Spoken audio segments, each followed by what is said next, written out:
listen, sometimes it's okay to be the villain in the made-up story that these people got going on in their mind. Because I'm telling you right now, I'm okay. I'm okay that in your story, I'm the villain. Because you the clown in mine. A whole clown. Right now at 5, a Charlotte man is facing murder charges after a woman was found shot several times at a cookout restaurant over the weekend. Police announced Malik Crosby's arrest today. He's facing first-degree murder charges. Jaselyn Horne died at the restaurant on Sunset Road early Sunday morning. Investigators say she was shot several times. Right now, it's still unclear exactly what led up to the shooting. We'll continue to monitor this story, and we'll update you once we learn more. The cookout on Sunset Road was nearing the end of another overnight shift. The dining area was closed, grills cooling down, and employees focused on routine cleanup tasks. Inside the quiet restaurant, only a handful of workers remained, moving between stations, finishing what should have been an ordinary end to the night. Within minutes, that routine ended. Charlotte police would later respond to reports of gunfire coming from inside the building. When officers arrived, they found a 26-year-old employee unresponsive, suffering from gunshot wounds. No customers were present. The doors were locked. Several employees were hiding inside the restaurant. Investigators quickly determined the shooting was not random. It involved people who knew each other, worked together, and shared the same shift. A coworker was missing when police arrived, and attention immediately turned inward. What happened during those final moments inside the restaurant would soon unravel a much darker story. You're watching Global Crime Venue, where viral fame hides chilling secrets. From TikTok dancers and Instagram couples to rising Facebook personalities, we reveal the dark side of the spotlight. When the perfect posts turn into tragedies, we break down exactly how it all unraveled. These aren't just online stories, they're real cases with real victims. And while you're here, don't forget to subscribe and hit the notification bell so you never miss a new case breakdown. In our next episode, we'll dive into another shocking story of love, control, and a hidden danger that no one saw coming. Here's the untold side of what really happened. Jaselyn Horne was a 26-year-old employee working at a cookout restaurant located on Sunset Road in Northwest Charlotte, North Carolina. At the time of the incident, she was employed in a general crew position, responsible for routine restaurant operations that included food preparation, customer service, and closing duties during overnight shifts. Her role placed her in regular contact with other employees, including those assigned to cleaning and maintenance tasks after the restaurant closed to the public. Horne was also a mother to a young child. Family members later confirmed that she worked consistently to provide financial support for her household. Her work schedule included late night and early morning hours, a common requirement for employees at fast food restaurants that operate extended hours. According to available information, she had been employed at the Sunset Road cookout location long enough to be familiar with both the staff and the operational routines of the restaurant. Coworkers described Horne as someone who understood her responsibilities on shift and regularly participated in end-of-night procedures. These procedures typically involved cleaning kitchen equipment, wiping down food preparation surfaces, taking out trash, and preparing the restaurant for the next business day. Such tasks were often shared among employees, requiring coordination and communication between staff members who remained inside the building after closing. On the night leading into the early morning hours of March 17, 2024, Horne was scheduled to work during the closing shift. This shift generally included fewer employees than daytime operations and involved completing all remaining tasks once customer service ended. At that time, only staff members were inside the restaurant, and the doors were locked to the public. Horne's presence during this shift was not unusual, as she had worked similar hours before. Coworkers later indicated that there had been no indication earlier in the evening that the shift would end differently from previous nights. Employees carried out their assigned duties while preparing to leave once the cleanup was completed. Outside of work, Horne maintained close contact with her family. Public statements from relatives after the incident identified her as an active parent who arranged her work schedule around childcare responsibilities. These responsibilities influenced her decision to work overnight hours, which allowed flexibility during the daytime. There is no public record indicating that she had ongoing disputes or documented conflicts outside the workplace at the time of the incident. Within the restaurant environment, Horne interacted daily with coworkers of varying ages and levels of experience. Among them was Mallette Crosby, a 20-year-old employee who worked at the same location. Both were assigned to the same shift on the night of the incident. Their working relationship, like others in the restaurant, involved shared responsibilities and communication related to task completion. There is no publicly available evidence showing that Horne held a managerial position or supervisory authority over Crosby or other staff members. Her role placed her on equal standing with other crew members, meaning disagreements, if any occurred, would have been peer-to-peer rather than supervisory in nature. Fast food environments often involve physically demanding work, time pressure, and shared spaces, especially during closing shifts when fewer employees are present. On overnight shifts, employees are expected to complete tasks efficiently in order to leave on time. These conditions require cooperation and can sometimes lead to disagreements over task distribution or workload, particularly during cleanup periods. According to information later provided to investigators, Horne was actively participating in closing duties during the early morning hours when the incident occurred. She was inside the restaurant, along with several coworkers, completing assigned tasks. No customers were present, and the workday was nearing its end. At the time police arrived, Horne was found inside the restaurant with gunshot wounds and was unresponsive. Emergency responders pronounced her deceased at the scene. Her death immediately shifted the focus of the investigation toward events that took place among employees during the closing shift. Mallette Crosby was 20 years old at the time of the shooting and was employed as a crew member at the Cookout restaurant located on Sunset Road in Northwest Charlotte. Public records and early investigative reports identified him as a coworker of the victim, Jaselyn Horne. Both were assigned to the same location and worked overlapping shifts, which placed them in regular contact during daily operations. There was no publicly documented long-term history of conflict between Crosby and Horne prior to the night of the incident. At the time of the shooting, Crosby was relatively new to adulthood and employed in a low-wage, high-pressure work environment common to late-night fast food operations. His role at the restaurant involved routine tasks such as food preparation, cleaning duties, and assisting with closing procedures during overnight shifts. These shifts typically required employees to work in close proximity for extended periods, especially during cleanup when staffing was minimal and responsibilities were divided among a small group. Investigators later confirmed that Crosby did not have a publicly known violent criminal history before this incident. This absence of prior violent offenses became a notable detail as the case progressed, particularly when examining how a routine workplace disagreement escalated into a fatal event. Law enforcement records did not initially indicate that Crosby had been previously flagged as a safety concern by his employer, nor were there reports of formal disciplinary actions that suggested a pattern of aggression at work. Crosby's relationship with his coworkers was described by some as typical of a shared workplace environment, rather than close personal connections. Employees worked together out of necessity rather than friendship, and interactions were largely task-focused. According to investigative summaries, Crosby and Horne were both scheduled for the same overnight shift, leading into the early morning hours when the restaurant closed to the public and staff began cleaning duties. The overnight shift at that Cookout location followed a predictable routine. Once customer service ended, employees were responsible for sanitizing equipment, cleaning floors, disposing of trash, and preparing the restaurant for the next day.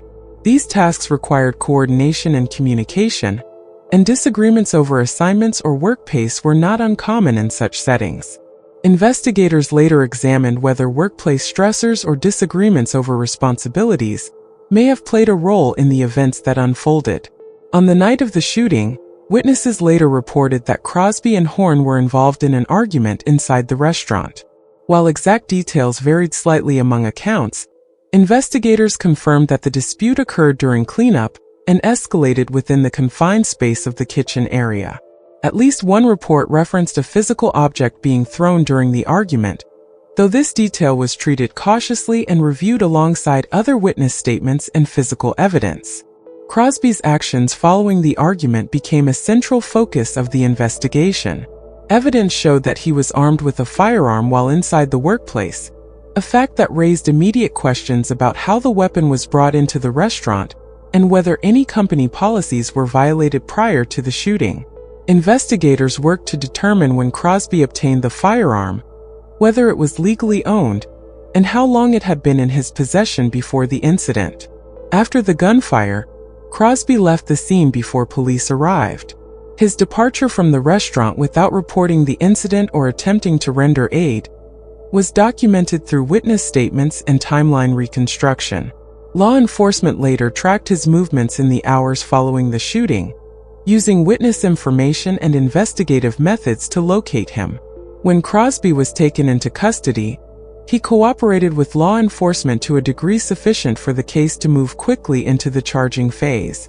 Detectives continued to examine his background, communication history, and behavior leading up to the incident, including whether there were warning signs in the days or hours before the shooting. Investigators also reviewed employment records and interviewed coworkers to understand the dynamics of the workplace environment. The Cookout restaurant on Sunset Road is situated in Northwest Charlotte, an area characterized by late-night commercial activity and reduced foot traffic during early morning hours. The location follows the standard operating model used by many cookout restaurants, where indoor dining is closed late at night while drive-through service remains available. After service hours end, employees remain inside the building to complete shutdown and cleaning procedures. The interior layout of the restaurant is compact and designed for fast-paced food preparation. Cooking stations, preparation counters, sinks, and storage areas are positioned close together, leaving limited space for movement during closing operations. During cleanup periods, multiple employees are required to work within the same narrow areas while completing different assigned tasks. These tasks typically include cleaning grills and fryers, wiping down food prep surfaces, mopping floors, taking out trash, and restocking supplies. Closing shifts operate differently from peak business hours. Fewer staff members are present, and direct supervision is often minimal compared to daytime operations. Employees are expected to complete their responsibilities efficiently in order to close the restaurant on schedule. This phase of the shift relies heavily on coordination among workers, as several tasks overlap in shared spaces. The late-night work environment introduces additional factors. Employees working overnight hours may be physically fatigued due to long shifts and repetitive labor. Cleanup duties require continuous movement and the use of shared equipment such as mops, buckets, and cleaning chemicals. The physical demands of the job remain consistent even as the number of workers decreases, placing additional pressure on those present to complete all required tasks. During shutdown procedures, the restaurant doors are locked to prevent public entry. Once the interior is closed, only employees remain inside the building. The absence of customers reduces external distractions, leaving interactions between workers as the primary activity within the space. Background noise comes from ventilation systems, cooling kitchen equipment, and cleaning tools rather than customer traffic or food orders. Movement inside the restaurant during closing hours is constant. Employees regularly cross paths while accessing sinks, trash disposal areas, storage rooms, and shared walkways. Because the layout requires repeated use of the same routes, coworkers often interact frequently throughout the cleanup process. Any disagreement related to task assignments or shared spaces would occur in close proximity due to the limited size of the workspace. The surrounding area outside the restaurant during early morning hours is generally quiet. Traffic is minimal, and neighboring businesses are often closed. This results in a setting where activity is largely confined to the interior of the restaurant. Any event occurring inside during this time would not be immediately visible to the outside, unless emergency services were contacted. The Cookout on Sunset Road operated with standard industry safety practices during overnight hours, relying on locked access points rather than on-site security personnel. No extraordinary security measures were in place beyond normal procedures. The combination of a confined workspace, late-night staffing structure, and routine shutdown responsibilities formed the operational environment in which events later unfolded. In the early morning hours of March 17, 2024, employees at the Cookout on Sunset Road in Northwest Charlotte were performing routine closing duties after the overnight shift, including cleaning stations, organizing equipment, and preparing to leave. Shortly before 5 a.m., emergency services received a report of gunfire inside the restaurant. The 911 caller indicated that a coworker had been shot and that several employees were taking cover within the building. Charlotte-Mecklenburg Police Department officers arrived at the scene within minutes. They entered the restaurant to assess the situation and locate any victims or threats. Officers discovered a female adult lying on the floor with multiple gunshot wounds. Emergency medical services responded, but the victim was pronounced deceased at the scene. Investigators later confirmed her identity as a 26-year-old employee. The initial investigation indicated that the shooting stemmed from a dispute between coworkers during the closing shift. Witnesses reported that the argument escalated in the area, where tasks were being completed. Some employees recalled verbal exchanges related to work responsibilities before the gunfire occurred. Others described employees attempting to avoid involvement in the confrontation while remaining in the restaurant. According to witness accounts, the argument escalated rapidly, and gunfire erupted within the workspace. Several shots were reportedly fired in quick succession. Remaining employees sought cover, with at least two locking themselves inside a bathroom until officers arrived. One employee contacted emergency services immediately after the shots were fired, reporting the incident to dispatch. Upon securing the scene, investigators identified one employee who was not present when police arrived. Law enforcement determined that this individual had been involved in the argument and was absent from the premises. Police initiated an active search for the suspect, who was located and taken into custody within a few hours of the shooting. The suspect was transported to the law enforcement center, interviewed by detectives, and later charged in connection with the homicide. Police officers began processing the interior of the restaurant as a crime scene. This included photographing the area, documenting the location of physical evidence, and collecting bullet casings. Investigators also mapped points of entry and exit relevant to the incident. Multiple employees were interviewed to provide statements detailing the sequence of events and the actions of the suspect immediately prior to the shooting. Evidence collected during the initial investigation included ballistics material, photographic documentation of the interior, and statements from employees present during the shooting. The department maintained the area as a secured scene to preserve evidence, while detectives conducted a thorough review. Law enforcement requested additional information from the public and coworkers who may have observed interactions leading to the shooting. The investigation at the restaurant continued throughout the day. Officers coordinated with the Violent Criminal Apprehension Team to ensure the suspect remained in custody and to verify details regarding the incident. Digital records, including time cards and employee schedules, were reviewed to confirm which employees were present during the shift. Witness statements were cross-referenced with physical evidence to reconstruct the sequence of events leading up to and immediately following the shooting. In the days following the shooting at the Cookout on Sunset Road, Jaselyn Horne's father, John Horne, provided statements confirming her employment at the restaurant and her role as a mother to a young son. He reported that she worked long hours and contributed to family responsibilities. He emphasized that no further violence should occur in response to her death, and that justice should be pursued through legal channels. Co-workers at the restaurant provided first-hand accounts of the incident and described the work environment prior to the shooting. Several employees noted that interactions between Horne and the suspect, Mallette Crosby, had appeared normal earlier in the shift. Witnesses reported that the argument escalated unexpectedly, and employees took cover or secured themselves in different areas of the restaurant while contacting emergency services. Accounts from staff documented the presence of other coworkers who were not directly involved in the altercation and their actions to ensure their safety during the incident. Employees also provided context regarding workplace policies.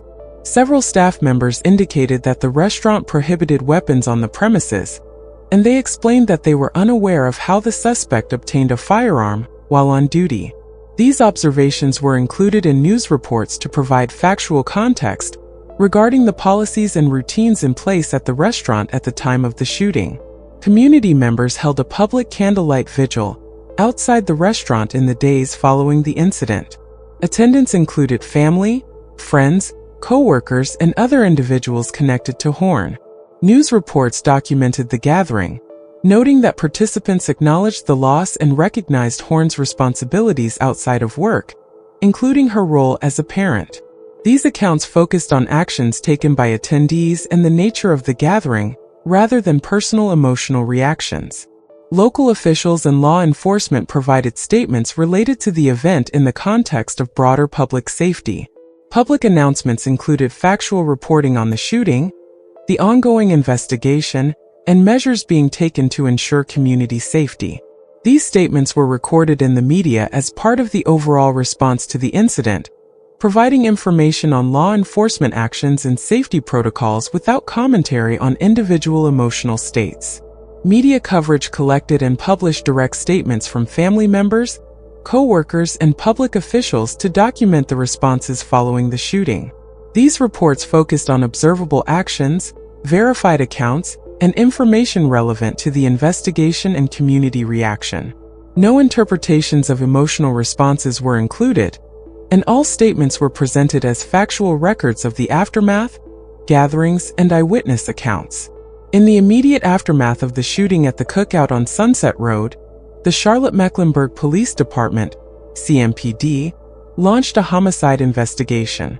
Officers from the North Division secured the scene and notified CMPD's homicide unit, which processed the interior for physical evidence including bullet casings, weapon placement, and other items relevant to reconstructing the event. Law enforcement also collected statements from employees present during the incident to identify potential suspects and reconstruct the sequence of events. Investigators confirmed that 20-year-old Mallette Crosby was not accounted for among the employees remaining at the scene, which positioned him as a primary subject of interest. Witness accounts and personnel records linked him to the area of the shooting and indicated prior interactions with the victim during the shift. CMPD's Violent Criminal Apprehension Team located and arrested Crosby, transporting him to the Charlotte-Mecklenburg Police Law Enforcement Center for interview and booking. Crosby was charged with murder. Evidence considered in the case included employee testimonies, forensic analysis of the scene, and documentation produced by the homicide unit. The initial charge of first-degree murder reflected probable cause of deliberate unlawful killing. During legal proceedings, the Mecklenburg County District Attorney's Office and Crosby's defense counsel negotiated a plea agreement, resulting in Crosby pleading guilty to voluntary manslaughter, a lesser-included offense under North Carolina law. The plea reduced the original charge based on factors considered during negotiations. Crosby was sentenced under North Carolina's structured sentencing guidelines to 51 to 74 months in prison, with credit for time served prior to sentencing. In the legal process following the shooting at the cookout on Sunset Road, 20-year-old Mallette Crosby was charged in connection with the death of 26-year-old coworker Jaselyn Horne. Initially, he faced a charge of first-degree murder. Law enforcement's investigation, based on witness statements and evidence collected at the scene, established Crosby's presence at the location at the time of the shooting and identified him as the primary suspect. This led to his arrest by Charlotte-Mecklenburg police shortly after the incident and formal charging with murder by the Mecklenburg County District Attorney's Office. After his arrest, Crosby went through arraignment and pretrial procedures, during which his legal team reviewed the charges and evidence. Discussions between the prosecution and defense explored potential plea options, a process often used in homicide cases to reduce uncertainty and avoid a full trial.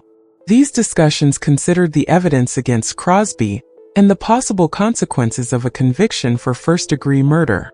In October 2024, Crosby entered a guilty plea to voluntary manslaughter, a reduction from the original murder charge.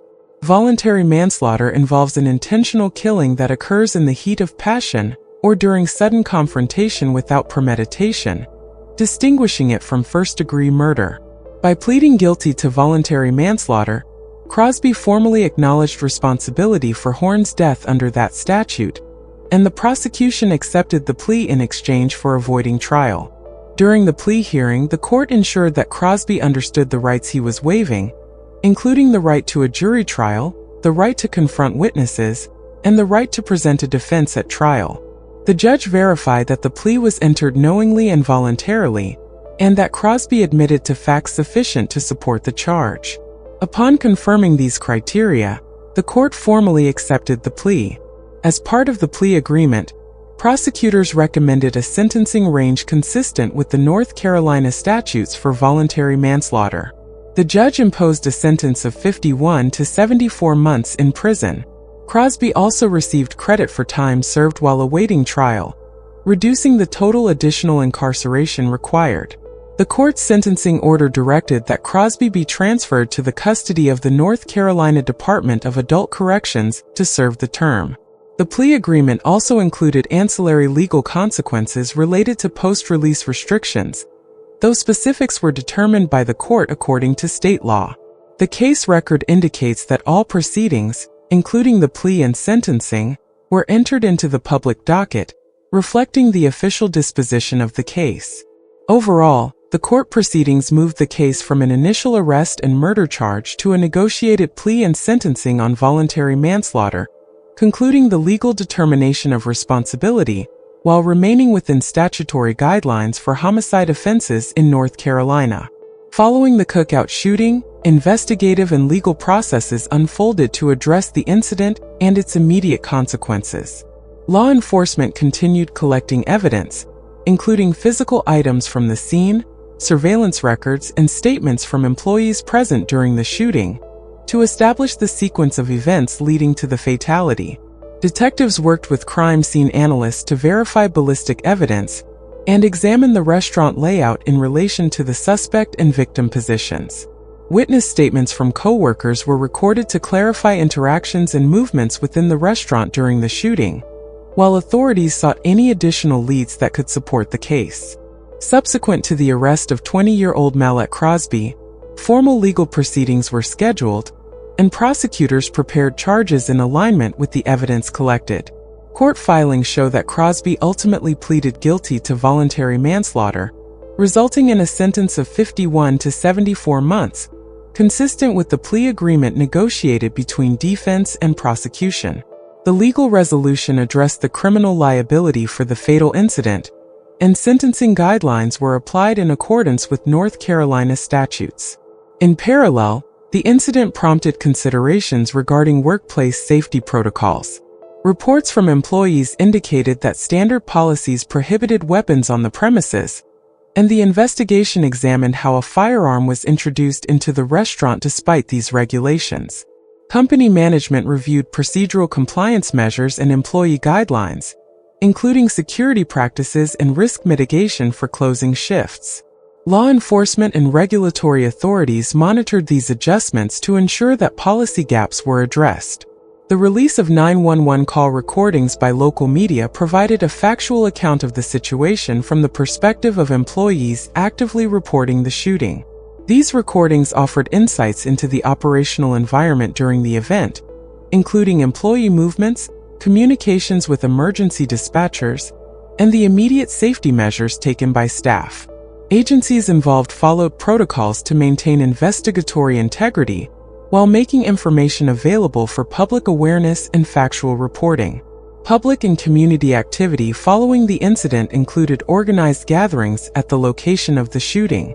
These assemblies, documented by local news outlets, served as factual acknowledgement of the disruption caused by the event, and were attended by individuals connected to the restaurant, employees, and neighbors.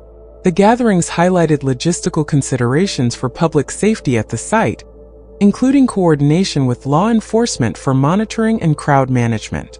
Additional documentation and media coverage tracked the procedural progression of the case, detailing court dates, legal filings, and sentencing outcomes. These records contribute to a factual chronology of responses and measures undertaken to resolve the case and address institutional responsibilities. Agencies involved maintain transparency in reporting procedural milestones, including public notices regarding sentencing, plea agreements, and completion of investigatory steps. Operational analysis of the incident also included reviewing the timing, staffing, and internal protocols of the restaurant's night shift. This assessment focused on verifying compliance with workplace safety standards, staff deployment, and employee conduct requirements, as well as examining how situational factors contributed to the escalation of events. The documentation of these operational considerations informed subsequent policy revisions and compliance audits. Collectively, the documented responses and follow-up measures from the cookout shooting encompass investigative procedures, legal adjudication, workplace policy assessments, procedural media reporting, and operational reviews. Each component represents a distinct and verifiable effect of the incident, forming a comprehensive account of the aftermath and the systemic steps taken to address its occurrence, prevent recurrence, and maintain institutional oversight. And that concludes today's case. But remember, this is just one of countless stories the world has yet to uncover. Here on Global Crime Venue, our mission is to uncover the facts, honor the victims who can no longer speak, and make sure their stories are never erased. If what you heard today made you think, know this, more cases are on the way that will shock you, haunt you, and change the way you look at social media and the world around you. Be sure to subscribe, tap the like button, and turn on notifications so you never miss an update. New investigations are released regularly, and trust me, you'll want to be here when the next story breaks. Before you leave, share your thoughts in the comments. What stood out to you most in this case? Your voice keeps these stories alive. Until we meet again, stay cautious, stay informed, and never forget, justice starts with truth. Global Crime Venue, uncovering the stories behind the screen.